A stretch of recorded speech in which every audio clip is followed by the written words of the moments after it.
Hello, everybody, and thank you for tuning in to the Liberty Report. With me today is co-host Daniel McAdams. Daniel, good to see you. How are you this morning, Dr. Paul? Doing well because we have a good guest today, Yes. a true Texan, another physician, and somebody that was with me in politics, helped me when I was running a race a few years ago, Wow. and actually from the Galveston area, so I know him. His name is Robin Armstrong. Robin, welcome to our program.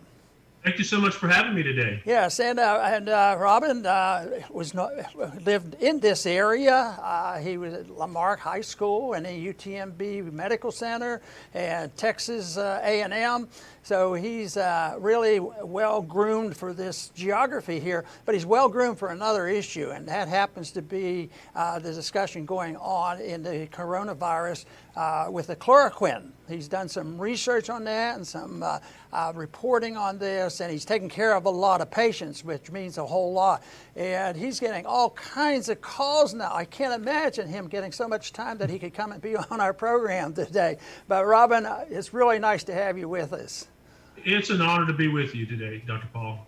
Okay, I think we'll start off with, the big issue today on this subject is the chloroquine, and our president, he had the audacity to tell the truth and say, yeah, I'd take it, thought it was a good idea. And I've often thought about this, the president gets treated a little bit differently, obviously. They can't just be on their own. But in a way, why couldn't they be? Why couldn't the president, say, I take medication. I had a sore throat last week and I took some penicillin. But of course, under the circumstances, everybody has to know everything. But chloroquine, that is really a step. What was your immediate reaction when you heard that the president took it, set it out directly, then all of a sudden the roof came down. The enemies, the political enemies, came down pretty hard. What right does he have to do this? Doesn't he know he's going to kill himself? I mean, what was your reaction to all that? My reaction was the media is so anti-Donald Trump that and this medication has taken on a life of its own. It's amazing to me. I thought to myself, well, good for him. He's taken the medication under his doctor's use, and it's his doctor thinks that it's good for him and it's going to help him. I think that's fantastic, and it also sort of it gives us a little bit of support as well, who are out here who have treated folks with it, because it's amazing to me how we looked at studies from China and studies from France. We look at it, it's given to healthcare workers prophylactically now in India. It's given all over the world. The whole world is using this medication to treat this COVID-19. And so it makes no sense that there is so much anxiety and anger towards it on the left here. It makes no sense at all. But it's just par for the course. It's how they act. It's what they do when they have an issue that's just under their skin. And this hydroxychloroquine has been one. It's been amazing. Yeah. Somebody else had to chime in on this whole thing going on there by the name of the presidential candidate, former Vice President Biden. Boy, he was alarmed. This is totally irresponsible, and I don't think Biden has ever done anything irresponsible. So, and that sort of fits into your point that it becomes politicized rather rapidly, and I guess it's going to be that way for a while. The irony is that Joe Biden probably would benefit from taking hydroxychloroquine, and to be honest with you, as we know liberals are, he probably is taking it. He's probably taking it now, and he's just criticizing the president for saying he was taking it. Very good, Daniel. Well, Dr. Armstrong, as more and more data comes out about this pandemic, this outbreak, it really looks like it's increasingly a massive death of people in senior citizens' homes. I mean, some states, it's even the majority of people who died were in senior care facilities. You happened to actually do some trials, to do some testing of this drug. I think it was in a nursing home in Texas City. Tell us a little bit give us the whole story of what happened, what you found out, what the results were in Texas City. Sure, absolutely. And so what we did was we were not planning on doing any kind of study or trial or anything like that. We really were not. We were just treating folks. So as a hospital doctor, we had used hydroxychloroquine, azithromycin, and zinc. We had used that medication in the hospital to treat patients very effectively. And so we saw that. I actually treated patients in the hospital with it. And so then we had this outbreak at the nursing home. And the way that began was there were 3 physical therapists in the nursing facility who started having symptoms and tested positive for COVID-19. And so at that point, since the physical therapists had worked with everyone in the nursing facility, the health department here in Galveston County decided to test all of the staff and test all of the residents in that facility. And when the results came back, we had 52 residents that were positive. We had 31 staff members that were positive there at the nursing facility. And so we were really concerned at that point, because in Tennessee, what they did at the nursing facilities, they just unloaded the nursing homes, and they had a parade of ambulances there with taking folks to the hospital, which we thought was a horrible idea for the patients and their mortality, and just you were spreading it throughout the community that way. In Washington State, we saw 27 residents die in those nursing facilities. And so we were really alarmed. And so we thought, I thought, well, we have this medication that's been fairly effective in the hospital. Why don't we try that here? They're medications that are not dangerous. They have a very low risk profile to them. And so we decided, why don't we try to treat those patients with it here? And so I was able to get some medications from the State Board of Pharmacy through the hospital with the help of our lieutenant governor and the state senator here in Texas. And so we were able to get those medications and start treating those patients. 35 out of 38 that we treated recovered, and which is significant.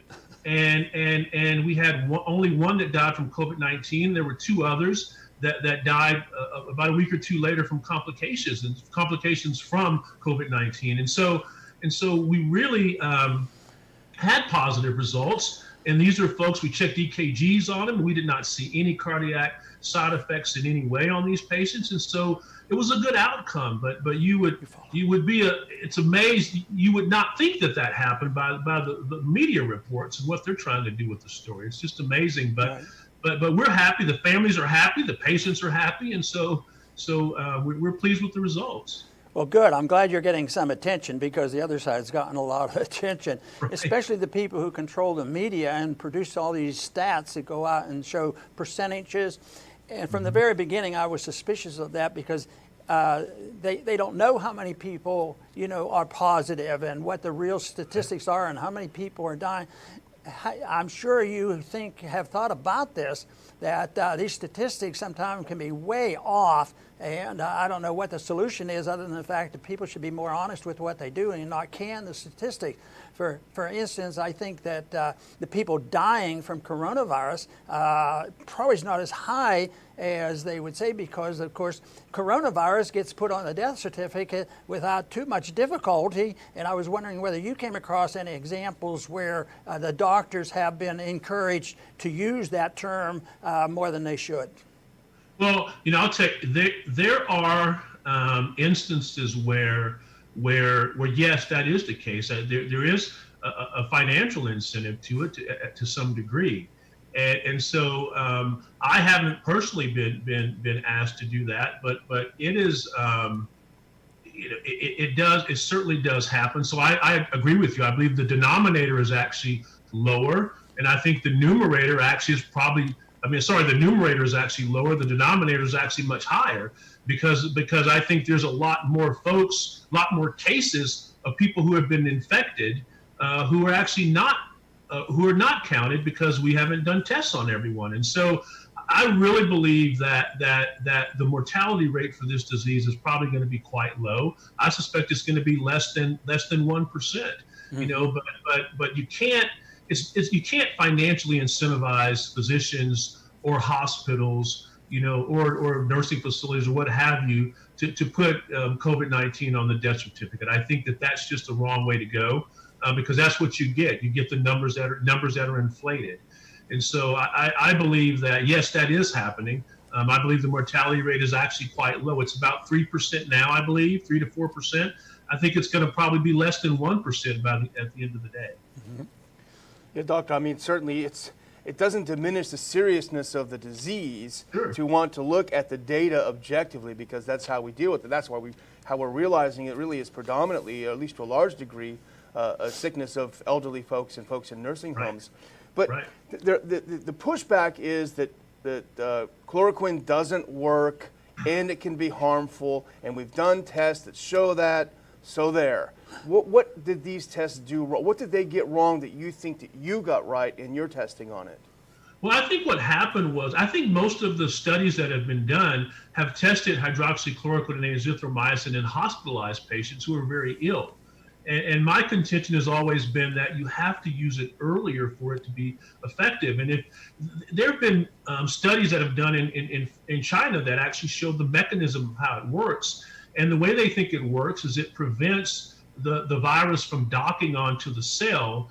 And so it prevents its functioning that way. And so if the viral load in a patient is already very high and they're already very sick, then it's not going to be very effective. And it is a pill.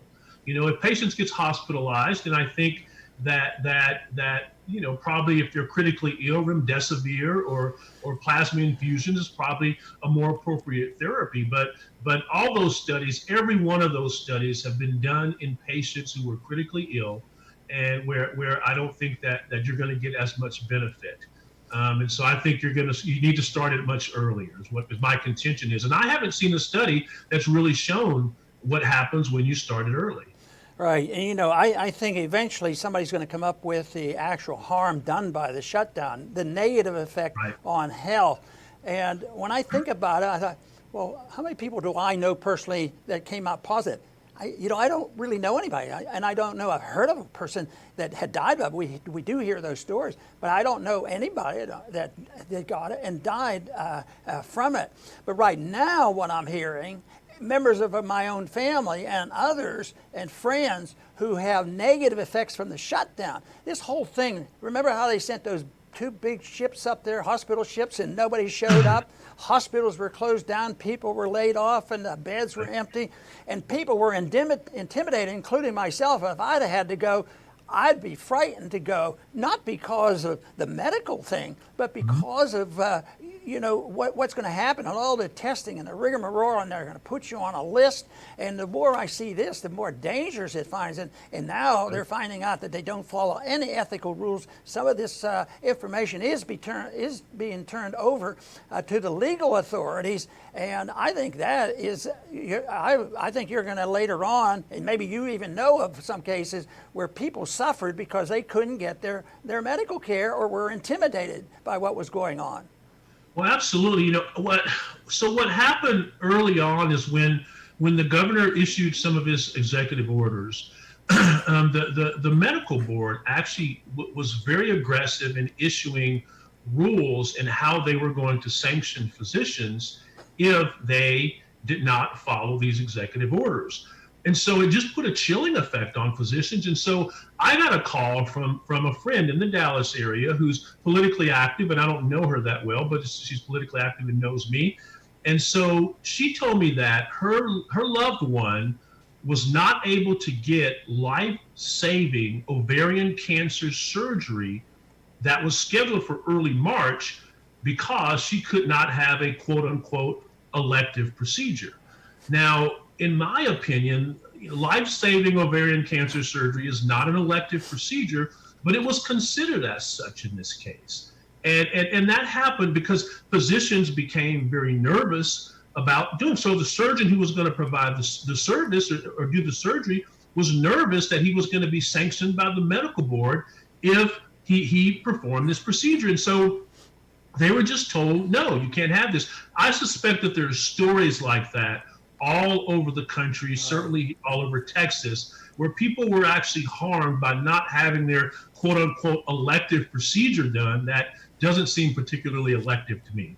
Right. Yeah, I think when the smoke clears, that's going to be a huge death toll as well. How many other cancer patients, thousands, tens of thousands, ended up with from a treatable cancer to a terminal situation? It's just horrible.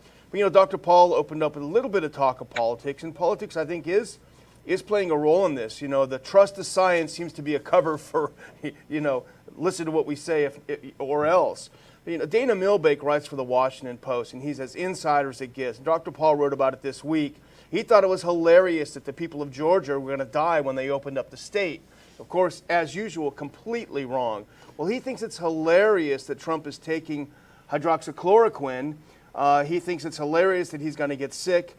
He made a joke about how President Trump, this is yesterday's column of his, if he likes this, he'll like drinking camel urine as well, and went through all of the strange folk cures that people are using, suggesting that Trump should put himself up as a human guinea pig and allow himself to be the FDA tester. You know, we're a non-political show here, but there certainly seems to be, they hide behind trust the science, but it seems to us, particularly when you look at red state versus blue state, who's opening and who's closing, this has taken on a big political component. And I know as a medical doctor, you may not want to talk about politics, but I do sense that you're interested in politics. So maybe you can sort of bring the two of those together for us.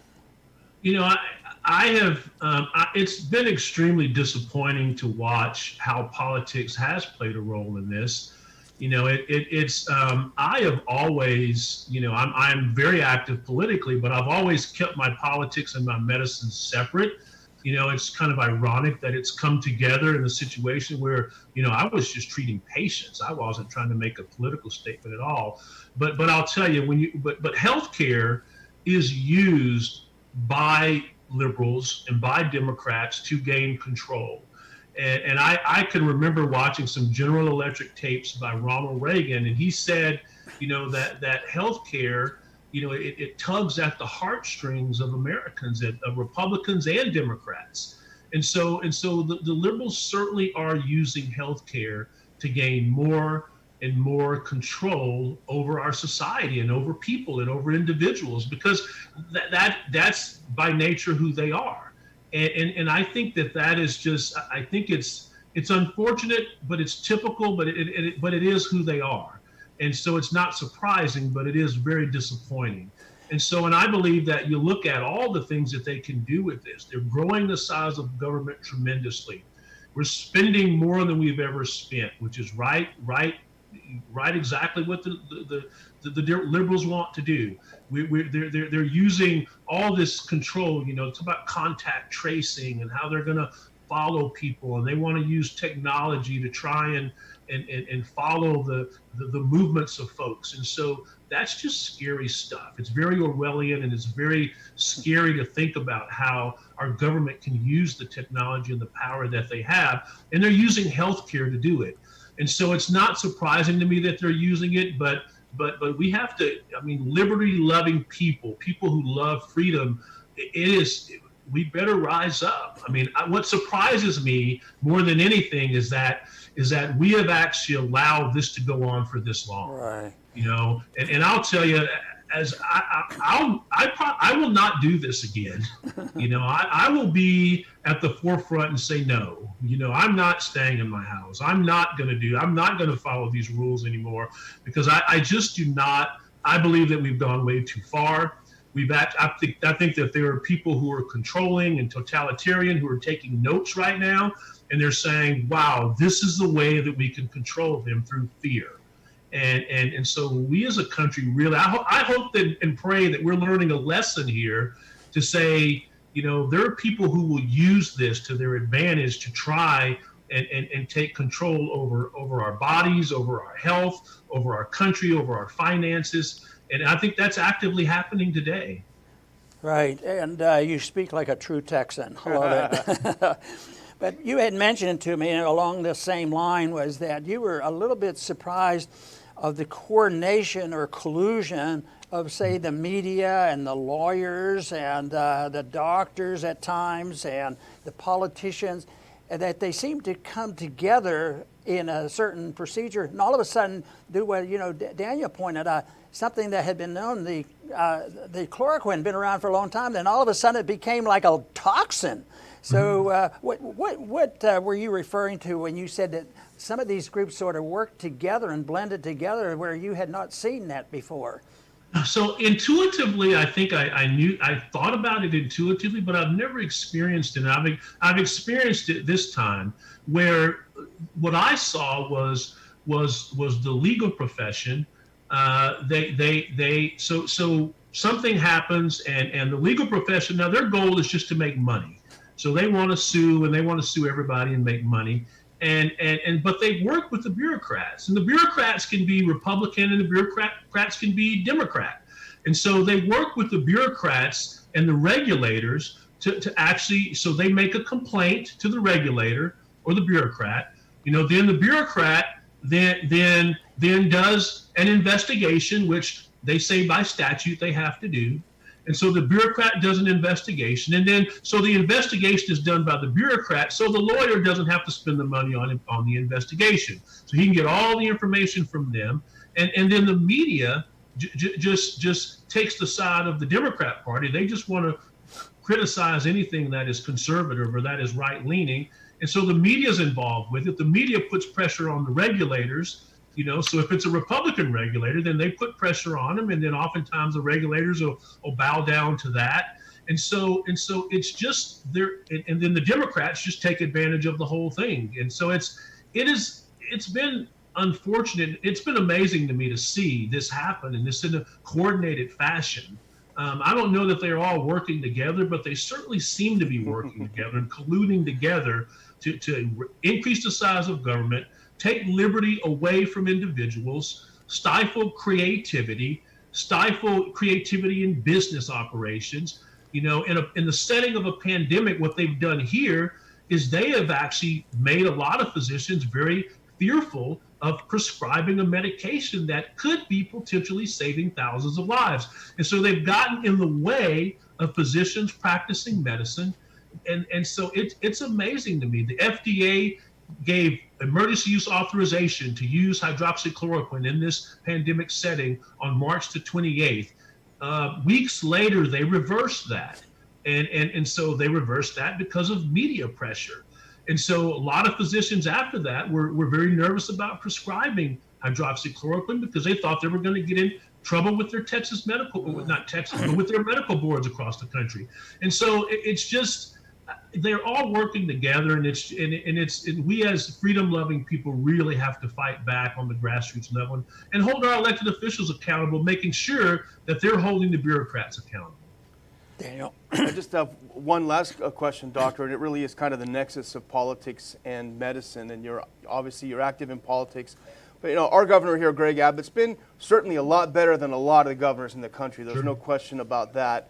He's not been like the tyrants up in Michigan or elsewhere, but he has taken a pretty go-slow approach to opening up the state, and a lot of people are frustrated with that go-slow approach. You've been in the trenches of COVID here in Texas. If the governor were to call you up and say, I need some advice, doctor, what should I do? What would you tell him?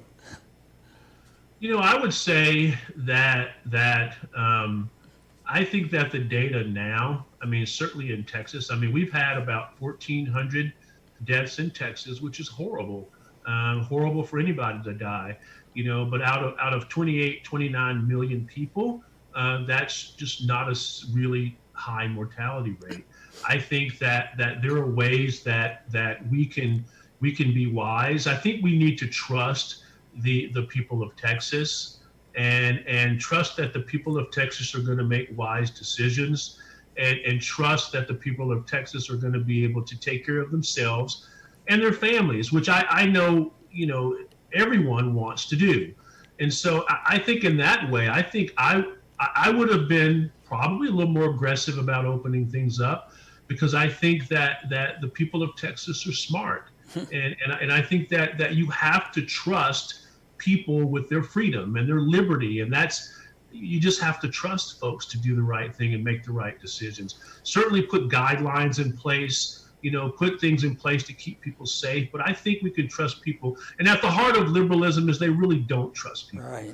So I don't think mandates are necessary. I don't think, I don't think that this necessary. I don't think you have to be punitive towards folks like some of our medical boards across the country have been, but I think you just need to put guidelines in place and say, listen, folks, be wise, follow these guidelines. And I think you'd be amazed at what's happening in Georgia, what's happening in Texas. We're seeing a decrease in the number of cases, despite the fact that we're opening up now.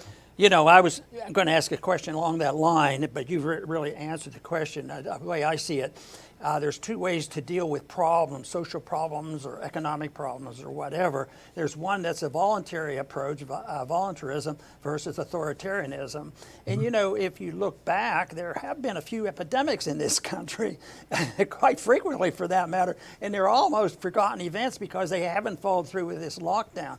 So I am so delighted, Robin, that you're taking the position of this voluntarism and approach, and you're in a position where you can have a lot of influence because you speak with credibility. But I want to thank you very much for being with us today. Yes, sir. Thank you very much. It's an honor. Very good. And I want to thank our viewing audience today for tuning in today to the Liberty Report. Please come back soon.